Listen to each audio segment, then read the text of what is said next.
The following is a class given by His Holiness Jayapataka Swami Maharaj on April 25th, 1982 at New Orleans, Louisiana, USA. The class begins with a reading from the Srimad Bhagavatam, 7th Canto, Chapter 15, verse 40.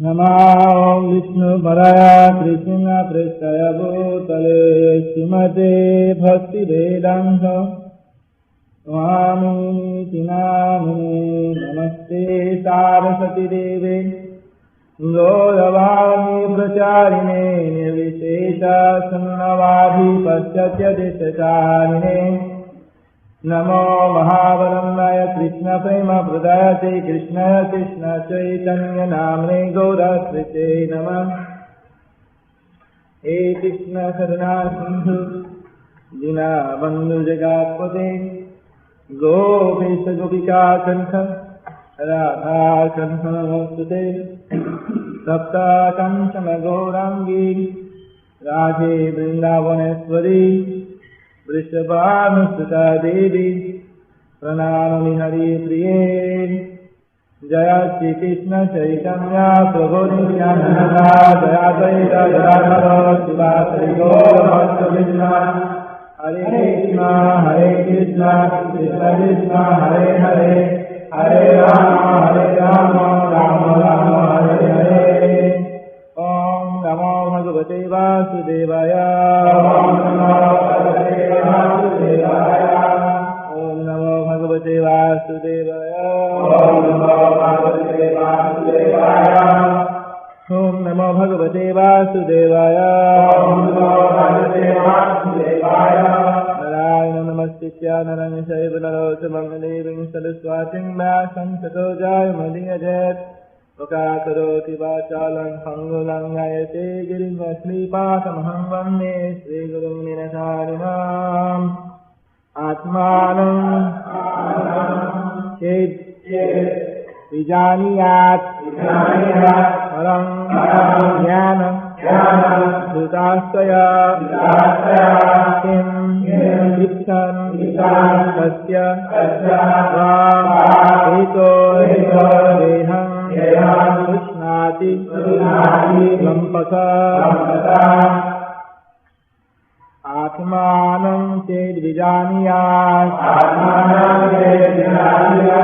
Ramjana Dudasaya Yekichan Kasya Vahito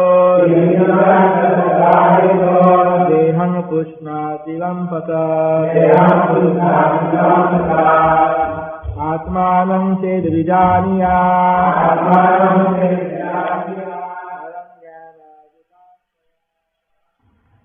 Translation by His Divine Grace to the A.C. Bhaktivedanta Swami Prabhupada.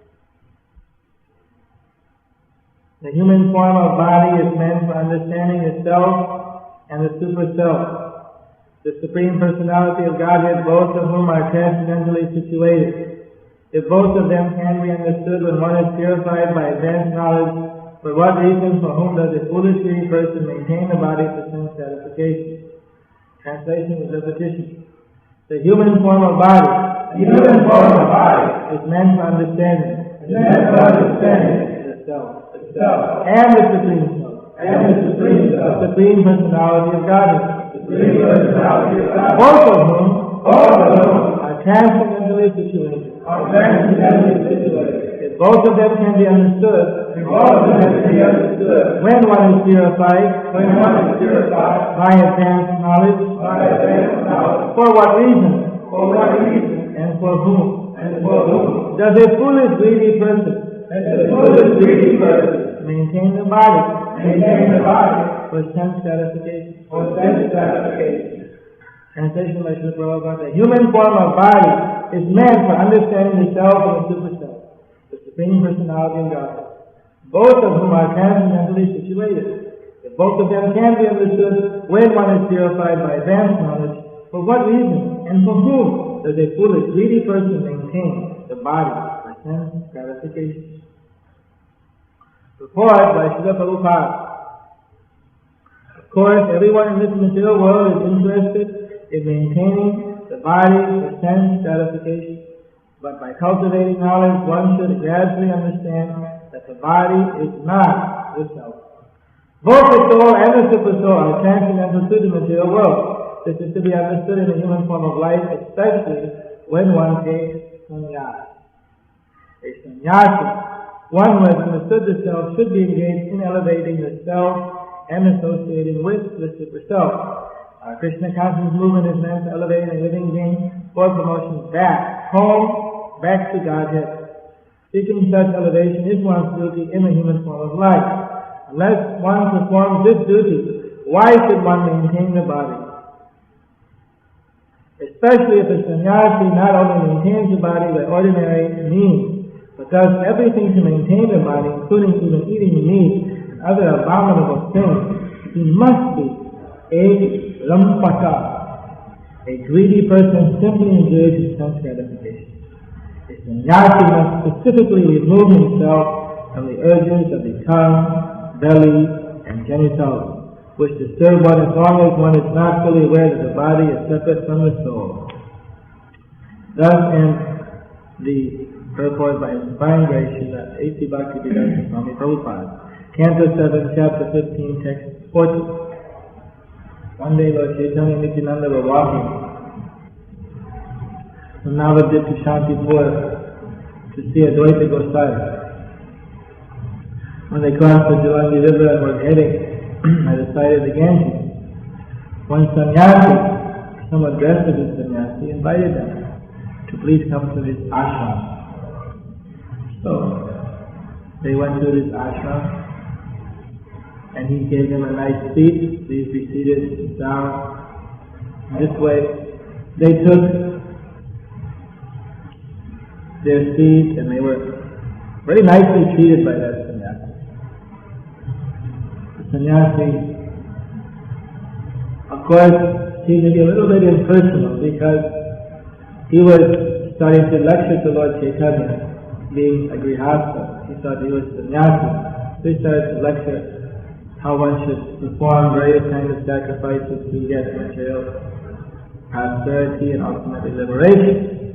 So Lord Chaitanya, he had some discussion with him and discredited that this was the actual goal of life by asking some other questions.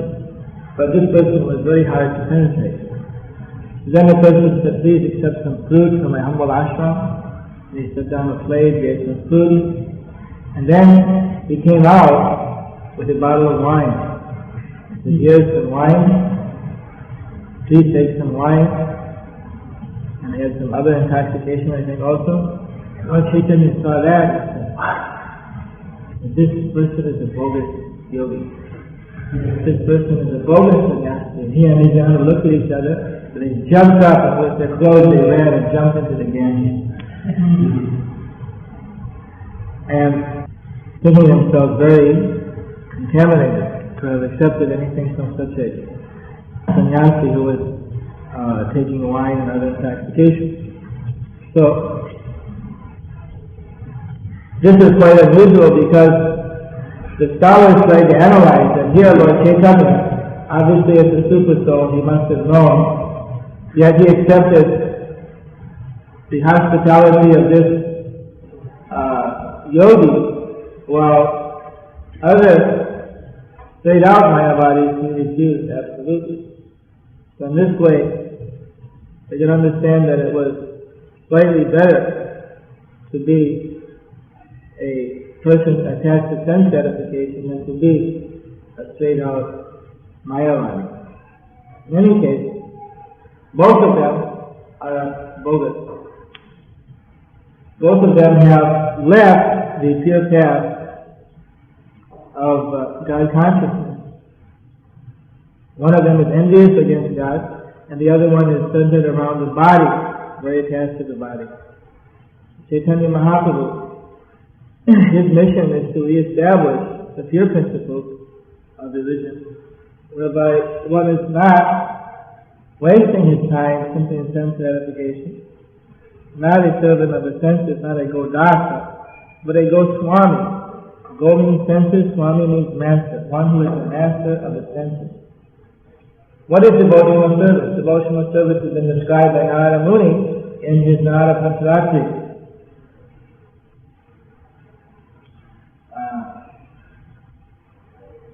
Sarvapadi Vijayamuktam Tatparatte Naniyam Balam Rishikena Rishikesha Sevadam Bhaktirusyate. That one who is engaged in devotional service is Sarvapadi Vijayamuktam. Upadi means designation. He is free from all designation. Tatparatte Nirmalam, and he is completely purified from material contamination. In this world, everyone is running under a certain label, either as an American or a Chinese or a Cuban or a South American or an Indian, or the label as a liberal, as a conservative, as a Democrat, as a Republican, as a hippie, as a redneck or something. Everyone has got some kind of label, and they identify themselves with these labels as designations. But pure devotional service means one has transcended all types of bodily designation, rich, poor, thin, fat, ugly, beautiful.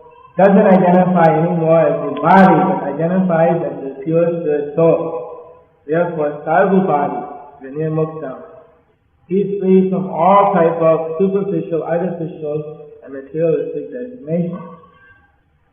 But at the same time, he's situated in purity. Therefore, the Tatparatte and Nirmal. Mal means dirt, and Nirmal means no dirt, no contamination. Tatparatlena. Paratlena means he's transcendental, therefore he's free from all contamination. Now, how does he become transcendental? That is also revealed in the third stanza. Rishikena Rishikesha. Sevanam. Sevanam means to serve. Rishikena means the senses. Rishikesha means the master of the senses, Krishna. With these senses, one serves the master of the senses. By doing so, one is elevated to the transcendental platform. That's what is described as devotional service. One uses the senses for serving the master of the senses.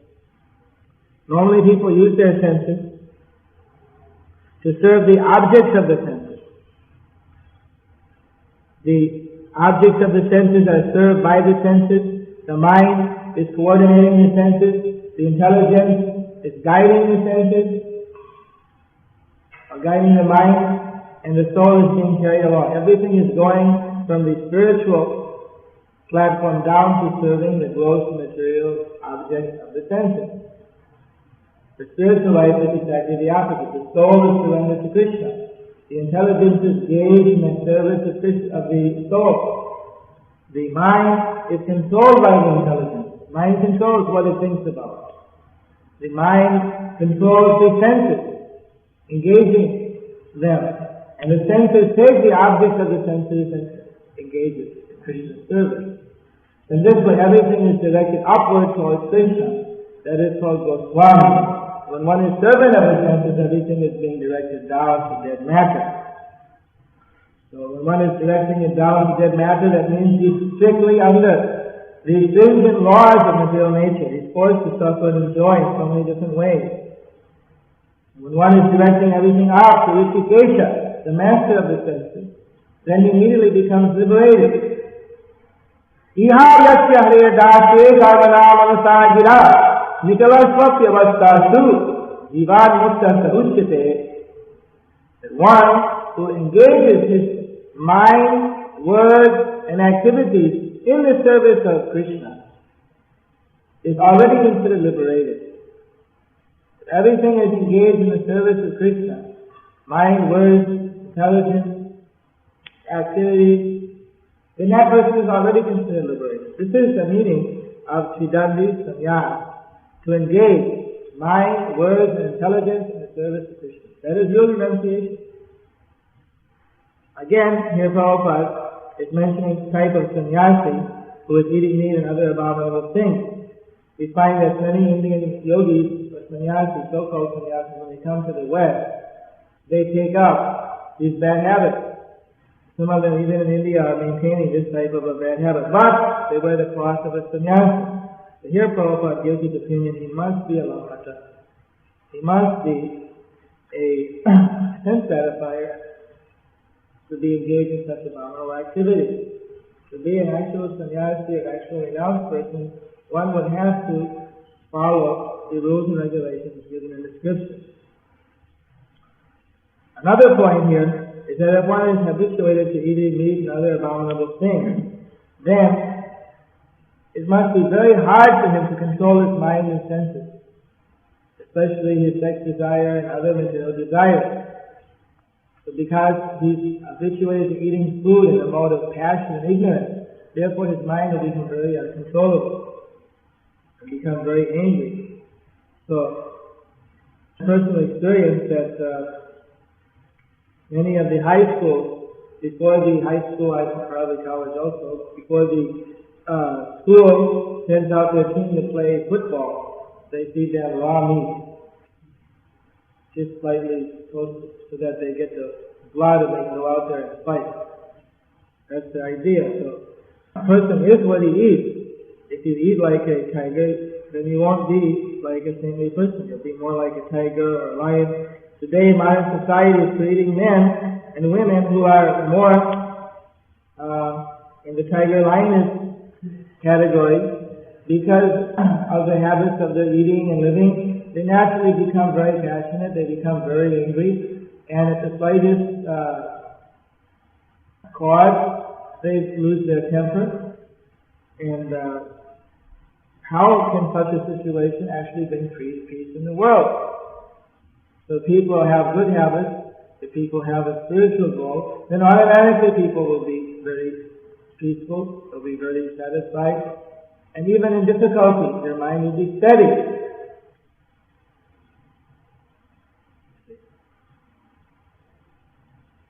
Tigers eat meat, cows eat, and various other animals, they eat vegetables. So naturally, what we eat is going to have a lot to say in how we think and act. God friends just love the animals, don't eat them. I was just saying yesterday in the newspaper, it said how the Cruelty to Animals Society, they have a shoot-on-sight, dog shoot-on-sight order in some place, and then the Cruelty to Animals was objecting that they didn't like that. So, of course, the way the Cruelty to Animal Society could really be sincere is if they themselves became all vegetarian. I don't think that that's it. Anyway, it's another aspect. So here, what is the human form of body meant for? Human form of body is not meant for simply serving the senses. It's meant for understanding the self and the superself, the Supreme Personality of Godhead. When Lord Chaitanya came to Navadvip, he was first of all enjoying pastimes of what they know as Vidya Vilas, pastimes of pure scholarship. He became the greatest scholar in Sanskrit. This was just as Krishna enjoyed playing with the cows, he enjoyed discussing with the scholars. Even at the age of 14, he had become the greatest scholar in Navadvip. Of course, the other devotees, when they saw this, they were thinking that this Nimai Pandit is such a great scholar, if only he had devotion to Krishna. If only he had devotion to Krishna. They were praying like that. Then he could be of some use. Otherwise, what is the use of it? The devotees, they always have a very pragmatic view on these things. Of course, this was Lord Chaitanya's pastime to disguise himself in this way and to enjoy in this way. Lord Chaitanya, at the age of 14, he was already the master he was already the school teacher of people that were even much older than him. And he would travel around Navadvip with his students following behind. And when any other scholars saw him, they said, "Oh no, I'm not foreign." But immediately Lord Chaitanya would say, "Oh, Mr. Bhattacharya! Oh, Mr. Professor," whatever the other, come here, how are you?"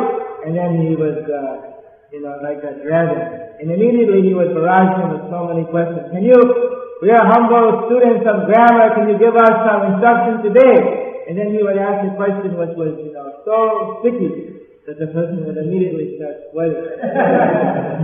What does this mean? And then, playing very humble and then the person would be completely dumbfounded by his question. And Lord Chaitanya would give the answer, and the person would, bow down like in defeat. And then the other people would, all the students, would be.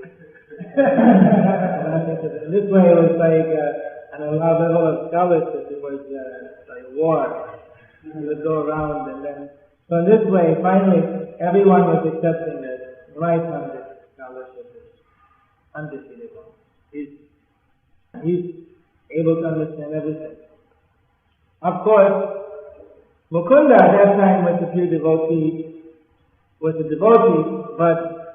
he was also a little bit absorbed in the scholastic side. So he was keeping away from Lord Chaitanya as many of the Vaishnavas. They thought that, Lord Chaitanya is listening to the grammatical and different. Mukunda was thinking that Lord Chaitanya is a grammar student. But he doesn't know about the finer Sanskrit, poetic, alankara, and other garnishes. Alankara means the poetic renditions like similes and rhymes and so on. But the same thing happened. Lord Chaitanya would be walking around Navadvip with his students, and then he saw Mukunda. He said, "Mukunda, why are you hiding from me? Why you are not coming around anymore?" So then Mukunda thought, okay, now he's cornered me. Now he doesn't know about poetics. So he said, "You are only a grammar student. You are a teacher of grammar. I am more interested now in the Sanskrit poetry and the Sanskrit poetic understanding. What do you know about that?" Lord Chaitanya says, you'd be surprised. And he said, you tell me, and I'll see if I know. You tell me some verse, and you tell me what are the high points and what are the low points. So then Mukunda quoted a verse, and he pointed out these are the high points, these are the low points, these are the qualities, and these are the faults, or no faults. And then Lord Chaitanya would take the verse and further dissect it in so many different ways that Mukunda never understood, and then give various references from all types of scriptures. And Mukunda said, how does this person know every scripture in the world, which he didn't even study? He knew what he was grown up in Navadvip. He was there with him at that point. And he knew that he never studied this Purana. He never studied this Upana. How does he know by heart every sloka of every scripture that was ever written? How is it easily possible? And so then he was completely defeated by Lord Chaitanya. Lord said, listen, you think about it. And you come back tomorrow, and we'll discuss further. So, in the same way, we call it Gadadhar who was avoiding him. And in this way, Lord Chaitanya was enjoying his scholarly pastime. Sometimes older Vaishnavas would come up to him and say, what is the use of all your education if you don't engage in Krishna? Lord Chaitanya would be smiling, and they would chastise him. Without Krishna Bhakti, there's no use to this fancy stuff. He said, you see, I must tell you the truth that I want to engage in devotional service. I'm just waiting until I meet that pure Vaishnava who can inspire me with the teaching. And just for a little time longer, I'll be enjoying these scholastic pursuits. This way he was encouraged. Yes, I'm interested in devotional service, but this is just unlike Advent days. In this way, Lord Chaitanya, he was enjoying with all these scholars. And sometimes Lord Chaitanya would actually be absorbed in intense ecstasy, would be completely manifesting ecstatic symptoms. But people, at that time, he would explain it when suddenly, uncontrollably, when he was describing a verse of Krishna, which he Sanskrit through Krishna. Not that he was not at all, he was also teaching all his Sanskrit grammar by the names of Krishna even then. And he was always arguing. He had a discussion with Gadadhar, where Gadadhar said, he asked him, what is the meaning of mukti? And Gadadhar said the meaning of mukti, according to one of the Upanishads, means that situation in which all types of misery is destroyed. And then Lord Chaitanya didn't explain. That is not the highest understanding of liberation. And then he quoted so many Vaishnava Shastras and proved highest standard of liberation is actually Krishna Bhakti, pure devotion to Krishna. Even though at that time, Lord Chaitanya was establishing pure devotional service, but superficially that was not his only preoccupation. At that time he was also engaging so many scholars and teaching. In this way he was, at the age of 14 and 15, he was enjoying Navadvip as the king of all the Pandits. So at that time, I think I told you about Jayapataka Swami coming. How did he get it? Well, we told the story about how he had the Maharaja guru, the Maharaja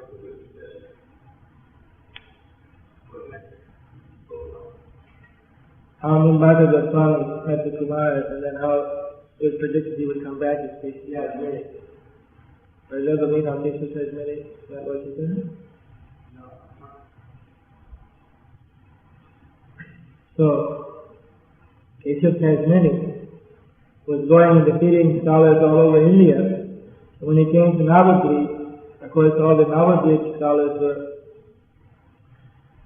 very worried that now they're going to lose their good name by being defeated by someone from somewhere else. So then they decided that they would send that the best person to meet Keshav Tasmani was Nimai. By accident they met in a private place. So they introduced each other. Lord Chaitanya presented himself very humbly as just a student of grammar and knowing a few things, and saying that Keshav Tasmani was a great poet, great knower of... to know grammar is the basic, but to actually be able to compose Sanskrit verses, poetry, is a very advanced stage. In these days, sannyasis are very strict, scholars are very strict. Only the worshippers of certain demigods would actually ever take any meat. All these people were very strict vegetarians, very strict in their behavior. So, the differences were always on a philosophical level.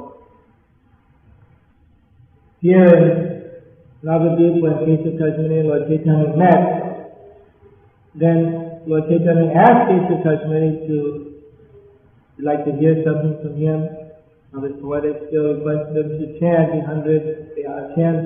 some poetry and praise, compose some verses and praise of the Gandhi. The Keshav Tasmani, just like the wind, he composed 100 verses for the Gandhi. And those verses were just like that composed, original verses of poetry, one after another, just like the wind. It's very difficult, even in English. How can one to make a poetry? I'm sure that anyone may have experience. It usually takes a little bit of time. But he was able to compose just 1, 2, 3, 4, 5, 6, one after another, 100. He was a worshipper of Mother Saraswati, the goddess of learning. One of the consorts of servitors of Lord Krishna. So, he was able to rattle off those verses so quickly. He was feeling very proud of himself. And he asked Lord Chaitanya what he thought. So Lord Chaitanya very discreetly said that, well, I'm many praiseworthy points, and of course only a few defects. Could you kindly tell me what were the high points and what were the defects in your poetry? Defects in my poetry? It's a great assumption that, what do you mean by defects in my poetry? No, I can tell you the guna dosh, the qualities and the high points, the order. But there are many good points and still some defects. The case of Kashmiri was a little bit stunned that some young person was already saying that he had defects in his poetry, so he said, alright, you tell me what are the high points, what are the... I don't find any defects in my poetry.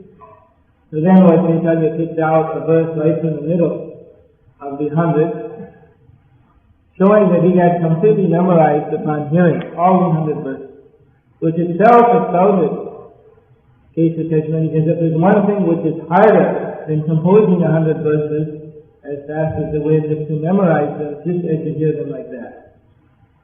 It's very difficult to do. So, Lord Chaitanya had completely memorized all of the verses as soon as he said them, and then he picked out one, and he'd already taken it apart and pointed out to, so of course that's a detailed test. The thing is, I think it's described in Chaitanya Charitamrita also. Anyway, he took out what are the 6 or 8 good points first, and then he showed what were the bad points. He showed the good and the bad points.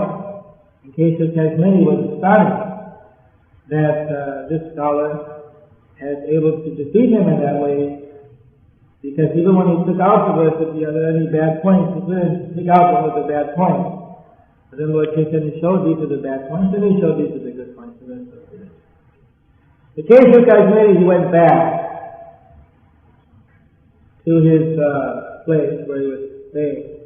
And that night he was praying to Mother Saraswati. Why you have allowed me to be defeated by this young person? Why did my intelligence get covered? I couldn't see the defects in my poetry. I was so illusioned by false pride that I was embarrassed in this way by just a young man. Then he went to sleep. That night, Mother Saraswati appeared to him in a dream and told him that you should know that that person is my eternal husband. He's my eternal master. And therefore, you should surrender unto him. So then Kesha Kashmiri, you couldn't understand how a person could have such ability to memorize the slokas. When Mother Saraswati told him, no, this is Krishna himself. This is my master, you should surrender to him. Then he could understand that who Lord Chaitanya was. This he said to him. How someone could have such extraordinary abilities that he never experienced in any human being. Then he went to and surrendered to Lord Chaitanya. Lord Chaitanya revealed his original form in the spiritual world, as Krishna and others.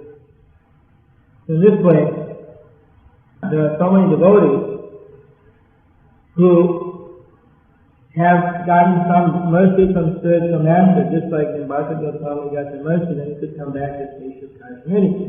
Similarly, there was a king called Suvarna, and that king, he also worshipped Lord Chaitanya thousands of years ago. I think he took I'm not sure. No, that day I didn't go. I don't know if they actually took the Krishna party to that place. But there are the ruins of from thousands and thousands of years, ancient from the 900th year. 900 AC or BC. There's these carved stone arches and other ruins of the ancient kingdom of Suvarna.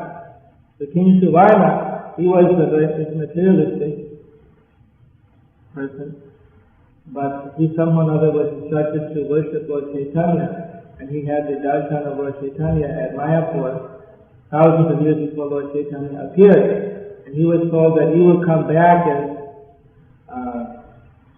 Hudimanta Khan in Lord Chaitanya's pastime.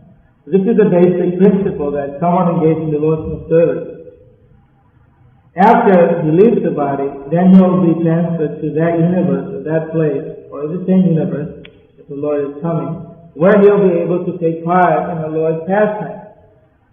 And from there, then one is transferred back to the spiritual sky.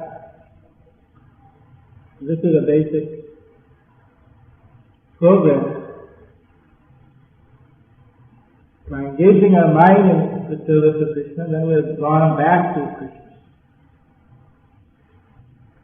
If we engage our mind in the senses, then we're drawn to the senses. This is Prabhupada said, if you put 10 dogs in a room and ask them to be quiet, will they ever be quiet? So simply throw food and line up, take it, divide it up, Now the whole human society is based on a very strong competition. And this competitive nature is not to please the Supreme Personality of Godhead, it's to who can please their senses at the highest rate. And in this way, by pleasing their senses, or trying to satisfy their senses, they're simply becoming more and more degraded into animalistic. So therefore, you find Argentina and England fighting over a piece of rock, or it doesn't even grow anything but just shrubs to feed the seed. You find India and China fighting over a piece of the Himalayan frost-bitten wilderness, where you find America and Vietnam fighting over a piece of swamp. Because no one knows exactly why, but they know that they can't back down because of this and that consideration. Because they're all simply engaged in sense gratification. The Krishna consciousness movement doesn't mean that there might not be fighting, but if there is fighting, it's meant for defending the principles of Krishna. It's not meant for defending simply some sense gratification. It's meant for actually defending the principles of Krishna consciousness. The people are maintaining their body at such a great expense and in such a great endeavor, but they don't have any understanding what is the purpose. Lord Chaitanya, by showing these pastimes, also was illustrating that even one is the greatest scholar, it's not complete unless there's actually devotion to Krishna. Even one may know, in India you'll get people that even know the scriptures, but they know it in a theoretical way. They don't actually practice it. They don't actually engage in devotional service. That type of knowledge of the scriptures is also not desirable. One must actually become a devotee. This is described by Krishna himself in the sloka. Name bhaktas chaturvedi mad bhaktas vachol priya. That if someone knows all these 4 Vedas by heart, but he's not my devotee, he's not as good to me as my devotee, even if he's born in an ignorant family, even if he's born in a family of dog eaters. Name bhaktas chaturvedi mad bhaktas vachol priya. Tato deyam tato grahyam yata pujam tatayaham. Whatever he offers, that you should accept. He is as worshipable as I am. This is Krishna's verdict, that the pure devotee, he may be from any background or any family, but he is the most purified person because he is worshipping me. He has become one with me in spiritual quality. Therefore, whatever he gives, you should accept. This verse, I was invited to a temple which is called the Tirumal Temple of Vishnu. It is a temple dating back from the Satya Yuga in Madurai. And there the Ramanuja Sampradaya arranged a special full reading for me as the Acharya of the Madhva Gaudiya Sampradaya. And one of the Ramanuja Acharyas also was present. So they had the elephant give a garland over my head. The elephant bowed down, took the garland with its trunk, put it over the head. And then the elephant gave a trumpet.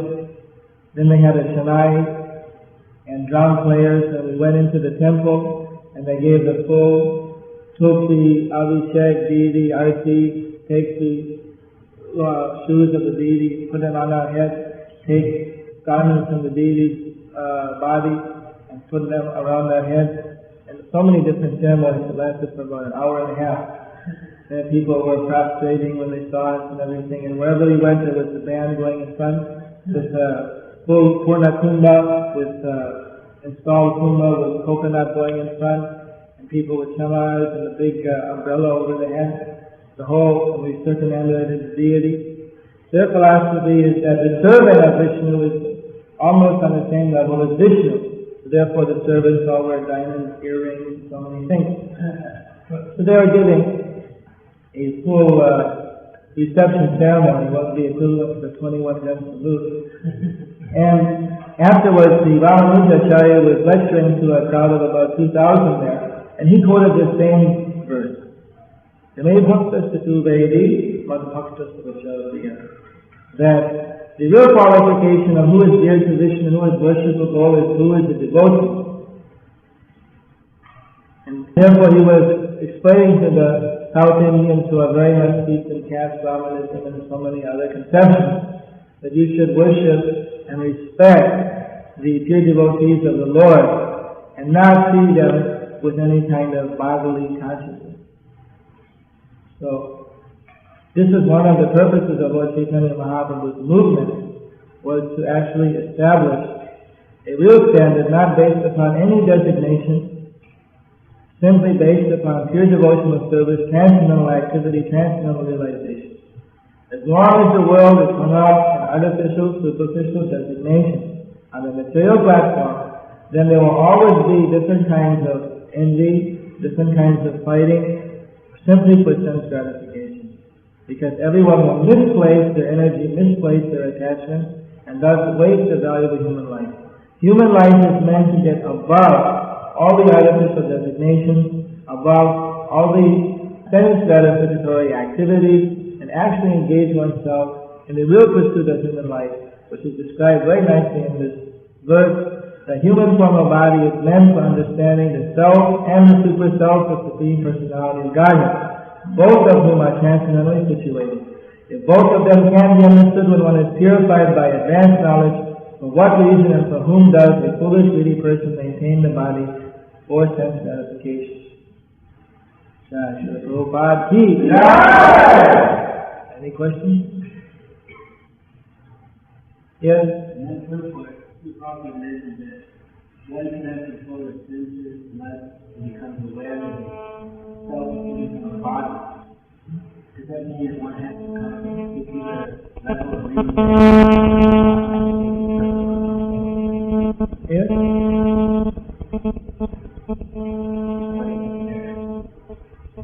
Awareness, you have to understand yourself fully. Who has understood the self, to be engaged in elevating the self and associating with the super self. When you've understood, I am not this body, then you act like that. You eat, but you only eat Krishna prasada. You speak, but you only speak words which are useful for the service of Krishna. And you think, but you don't think how to make nice arrangements for my body, but you think how to make nice arrangements for the service of Krishna, which naturally includes maintaining the body to serve Krishna, not to enjoy sense gratification. But that person is already considered liberated. That doesn't mean that one has to see the soul in realization to engage in this type of elevation.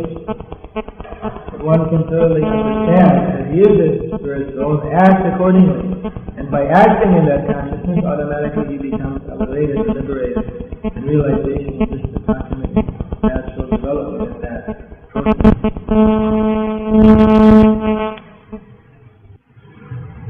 Even a person who is the householder, if he can thoroughly understand this principle, then is also considered to be a Sridhamri sannyasi, or someone who is in the transcendental platform. How can you compare your so-called sannyasi, who is maintaining his body, eating meat and other abominable things, some of the bogus people that claim to be sannyasis or swamis, how can you compare them with the person in pure Krishna consciousness who is a grihastha brahmachari, following the principles of Krishna consciousness, is unlimitedly times more advanced and on the transcendental platform than these materialists in the garb of transcendental The point is you maintain the body, but what for? If we're simply maintaining the body for sense gratification, then we're simply getting more and more implicated into a miserable condition. So if we have a human form of life, why should we simply maintain it to enjoy happiness which is available in the animal species? Simply maintaining a body for sense gratification. It's like simply maintaining a car so that it can burn gas. But you don't use it to drive anywhere. You just can't drive it around and around so you can spend gas.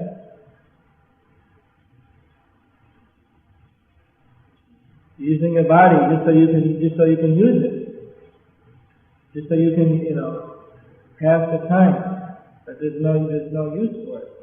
You may get a little sense gratification.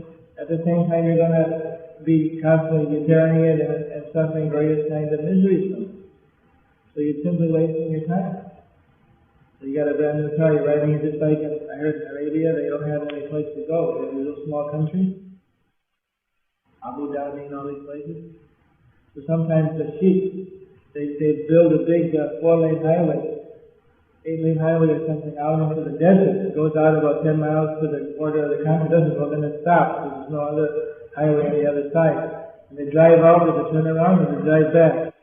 So sometimes the sheep, they build a big 4-lane highway, 8-lane highway or something out into the desert. It goes out about 10 miles to the border of the country, doesn't go, then it stops. There's no other highway on the other side. And they drive out, they turn around, and they drive back. You have to have somewhere to drive. They got these big cars, and they have a highway they drive out. There's nowhere to go, you don't need it, Big car, they only have a country as big as the Manchester. 3 oil wells. Cities. So this is the thing, we're maintaining a body, but if we're just maintaining it without any other purpose, except to make the body feel comfortable, what's the use?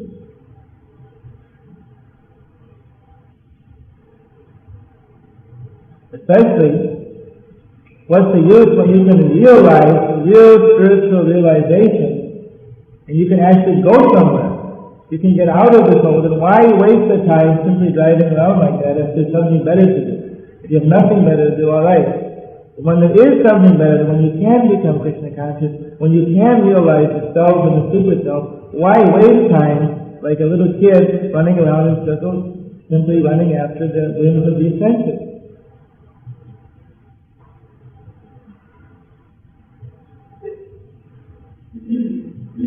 People work so hard making big factories, but the ultimate purpose is so they can get a bigger house, so they can have more power, so they can have...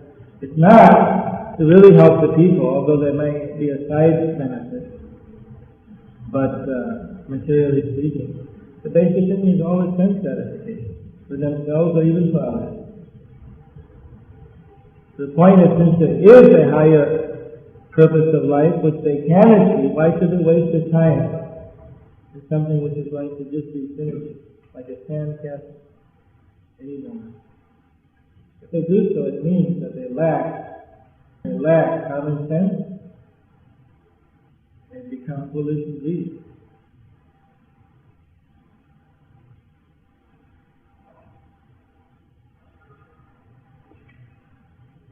Mothers, yes?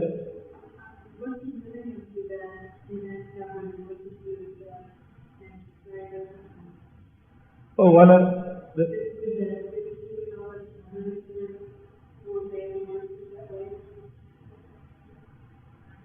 The Prabhupada's godbrothers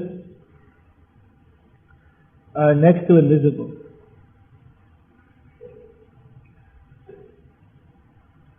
I was at 3 World Hindu Conferences and 3 Kumbh Melas. And at the World Hindu Conference, they have the main dais with the Dalai Lama, with the Ramanuja Sampradaya, Madhva Sampradaya, Shankaracharya Sampradaya, and on the main dais I'm sitting. And then the Gaudiya Math, they're off in the peanut gallery. They don't even, but most of the time they don't even show up. They're way off in the, they don't do any preaching. It's amazing. They don't go to Kumbh Mela, they don't set up a camp in the Kumbh Mela, they don't attend any of the big conferences. You don't see them hardly anywhere doing anything. They open up, if they meet some donor who agrees to build a temple somewhere, they'll go there and they build a temple, they ring the bell, they go out in the morning house to house, collect rice, cook it up, offer it to the deity, eat and sleep. That's what the program is. They don't print any books, they don't distribute any books. Somehow or another they beg and get a temple built, then they just have brahmacharis there, do the puja, do arati, and go around and beg and maintain the temple by any means. There's people in the same city that don't even know where the temple. We were in Madras. The name of the road is called Gaudiya Mat Street, or Gaudiya Mat Road. We were asking people on the road, where is the Gaudiya Mat? People that lived there for 30 years said that we know that this road is Gaudiya Mat, but we don't know what Gaudiya Mat means, and we don't know where it is. We couldn't find people to tell us where the temple was. Even the name of the street, like Hare Krishna Road. And you ask people, where's the Hare Krishna Road? And everybody knows where we are. But if you have Gaudiya Mat Road, nobody knows where it is. Then our devotees went there and they asked them, how's the preaching going? And they became offended. They became offended. They said, preaching? We don't preach, we practice.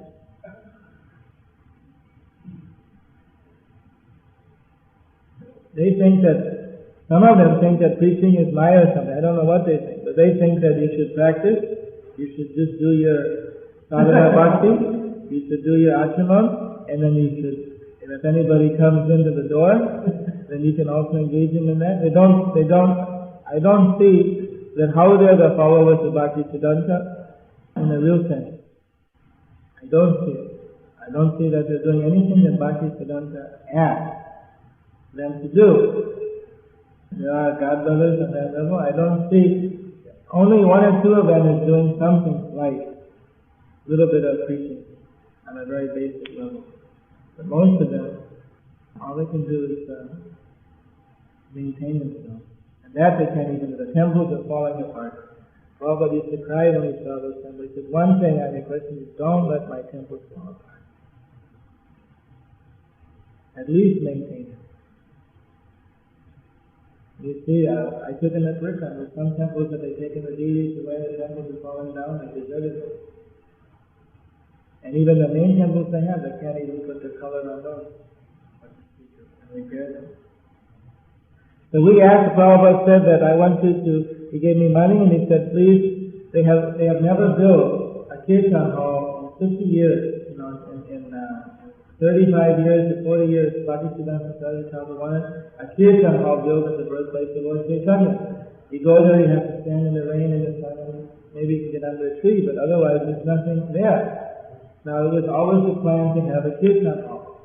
The Prabhupada gave me money and said, personally go there and request them. We'll build them a kirtan hall. You just put my name there, Bhaktisiddhanta Swami Kirtan Hall. And then apart from that, it's theirs, it's a complete gift. We don't have any claim over it, it's completely theirs, and they can do, what they like.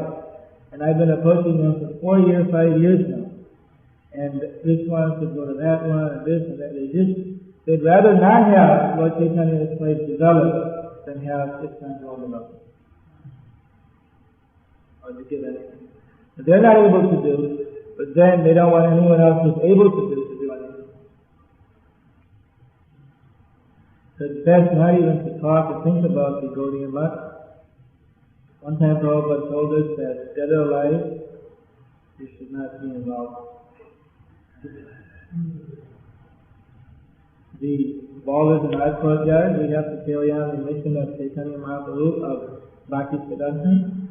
When his time gets strong, if we can convince any of them to join his time and accept the Prabhupada's system, Bhakti Siddhanta's system as it is, then there's hope. Otherwise there's no other goal for preaching. This is Prabhupada always requested them to come and to join his time, but that they don't like to do.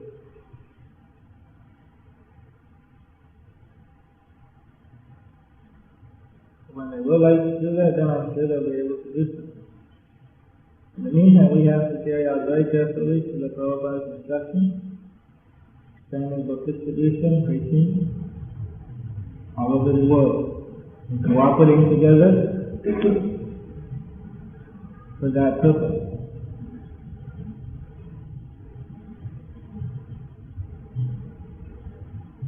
Yes? How is for poorly skilled devotees highly previously a Maharaja? Who? Is for poorly? He didn't. How does it depend on the initiation? How does it depend on the initiation to Maharaja? He survived it. He took initiation from Ishwar Puri. He took sannyas from Kesava Bharati. Kesava Bharati was a devotee. But in those days, the sannyasi meant Shankaracharya. The Vaishnava sannyasis that were very few and far between in North India. And Lord Chaitanya had his purpose. He wanted to win over the Shankaracharya sannyasis. So he took initiation in that sampradaya sannyas. Actually, he didn't really take initiation. He intentionally gave initiation. When he went to Kesava Bharati, when he stayed back in the place taking, he asked Kesava Bharati, do you know the Vaishnava sannyas mantra? And Kesava Bharati, then before Kesava Bharati could answer, and then Lord Chaitanya pulled him over and told him in his ear. So actually Lord Chaitanya initiated Kesava Bharati. That mantra, Kesava Bharati, gave back to Lord Chaitanya. But for the purpose of preaching, because of that, he was able to preach to Pakatana, Saraswati, and several other Mayavadi sannyasis. The purpose of Lord Chaitanya is to combine all of the different sampradayas back into pure Sanatana Dharma. Yes? In the place how you mentioned a great desire is always a key in the household. You mentioned the parents, ready to go with God. If you don't see that title of the church, He's called Gosai because he's the master of the senses. He's the master of the senses, he's the master of the whole world, he's the Mahavishnu incarnation.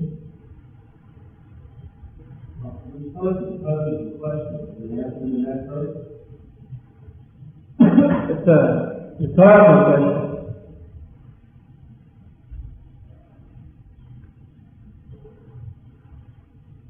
Signifies that there is no reason.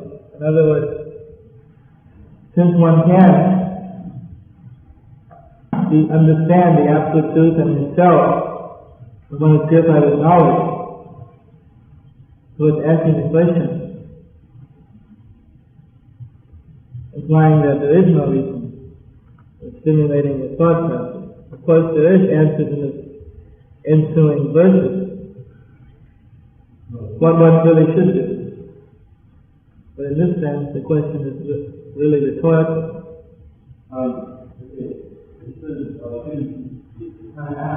One should maintain the body. For sense gratification, to maintain the body for a higher purpose, if there is a higher purpose. Was that the only thing better? It's not the only thing available. But what is it? It's not. What if you're in Paris prison for 6 months and the only thing offered you to eat is meat? And it's the only thing you eat for 6 months. But when you get out, you know you're in prison. So you maintain your body. We have an example of that. I heard one time that there was a devotee that a new devotee that somehow or another was in a prison and then got some of the, so what he did is he got books and he sat there in the prison and he chanted. He made enough of the things that they gave him vegetarian food anyway, but even if he didn't want to ask it, he has no choice. That's another thing. But prison is the best place for practicing Krishna consciousness. It's very austere. You have nothing else to do but chant Hare Krishna, and then if you have a book, that's even better. You can study like anything. But Haridas Thakur, when he was put into the prison, then he told the prisoners that you are very fortunate. Because they were also who were in the prison were very unfortunate. We got out and we're going to be happy. So you're here, you're forced to avoid so much sense gratification. So here you can simply chant Hare Krishna, and you can absorb yourself in transcendental realization. And then you actually get liberated. Even when you're out of the prison, you're still bound to your senses, you're still bound to rebirth, you're still bound to the law of karma. So whether in or out, you're still in the prison of this material world. So while you're in this material prison, it's a good opportunity to just chant Hare Krishna because there's no distraction. And then you can actually be liberated from the real prison of this material world. And so the whole prison starts to chant Hare Krishna. And then the person that put Haridas Thakur in the prison was because he was a Mohammedan who became a devotee of Krishna. So when he heard that all of the prisoners, Mohammedan, Hindu, everyone was chanting Hare Krishna, then he said, this person is a very poisonous person. So they took him out, and they told him that he had to give up chanting Hare Krishna under the penalty of death, under the severe punishment. The Haridas Thakur said, you can take my body, and you can cut it into small pieces, kando, but I won't ever give up chanting the holy name of Krishna. To thy last breath, I'll be chanting the Harinam.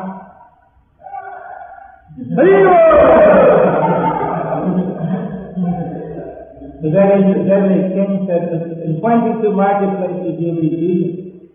And they take him to all the different marketplaces and strung him out and they whipped him. But he still never stopped saying Hare Krishna. In fact, that's a whole other story. So, the point is that even once in the prison, however one is, there's always an opportunity to practice Krishna consciousness. In fact, prison house is one of the better places. There's less Maya there.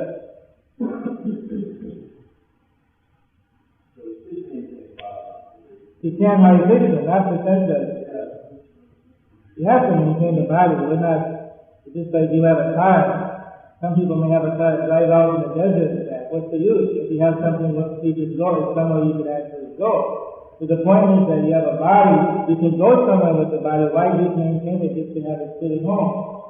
Just for the sake of maintaining the body and not doing anything. If you can actually do something.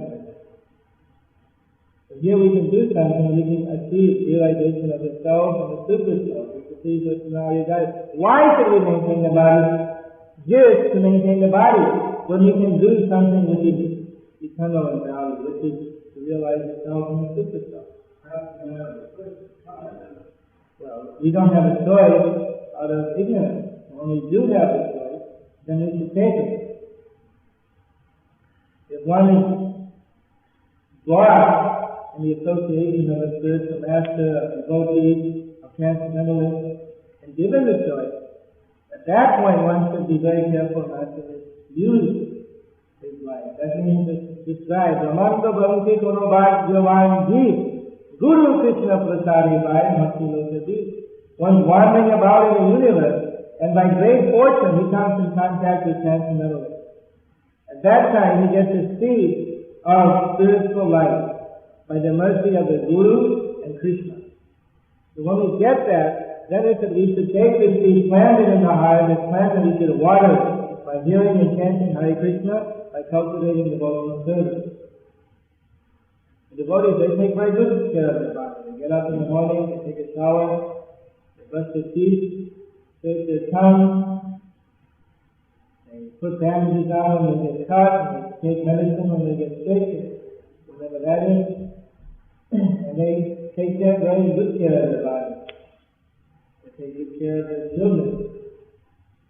Because the body is meant for a higher purpose. They don't just take care of the people at home, they don't take good care of their body, they take care, because sense gratification over a certain limit is very bad for the body. Smoking cigarettes, eating all kinds of flesh and things. These are the causes of so much cancer, so much tuberculosis, and this and that. to have unrestricted sex life causes so many different debilitations and even so many other types of diseases are all possible. So actually, even to enjoy the body, Krishna consciousness lets one enjoy the body up to the limit where it's actually enjoying it. It doesn't hurt. Because in Krishna consciousness, in Krishna Prasada, simultaneously you're doing spiritual activities at the same time. The body is healthy. Why one enjoys is a pleasurable sense response is there when something is healthy.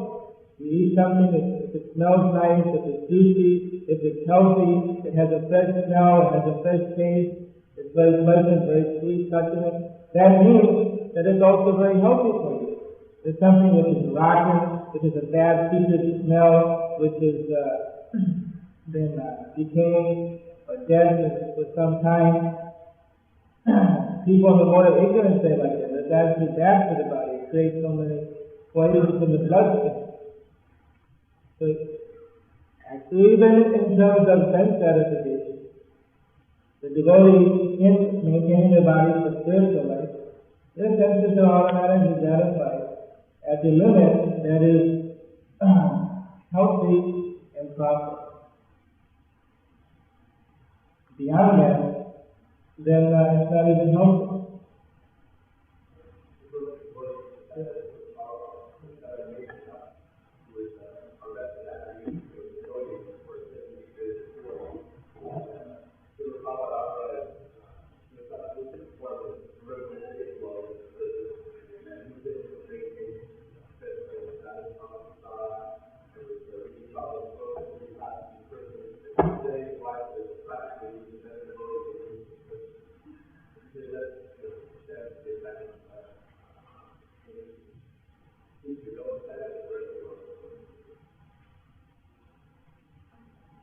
The fact is no impediment in devotional service.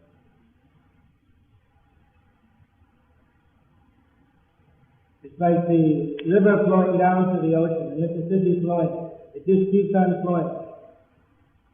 The water is continually flowing. So in the same way, the person who's actually heading towards the absolute truth, there's no impediment. Somehow the water finds its level. If we have to put our priority, put our goal, and then work for it. Then, under the guidance of people who have traversed, who know the path, under the guidance of spiritual masters from the disciplic succession, and automatically we achieve progress step by step. When is the evening program? When is the Sunday program?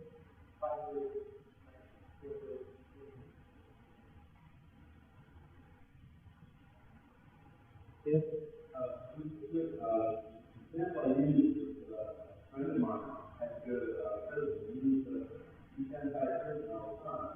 So he had to go there to New Orleans prison for 75 days, 3 months.